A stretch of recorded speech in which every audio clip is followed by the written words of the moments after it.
Sandali, ano kung biglang mawala ang gravity sa buong mundo?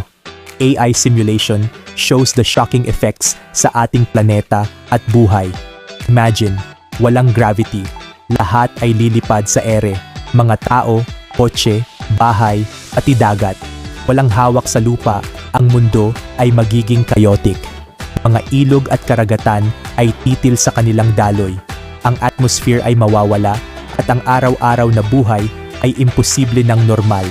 Walang pagkain o tubig na maabot sa normal na paraan.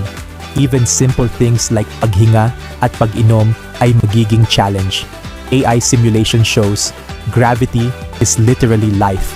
Mawala ito at halos lahat ng sistema ay gagalaw sa total chaos. Kaya ito ang pundasyon ng buhay. Curious ka pa sa ganitong AI simulations?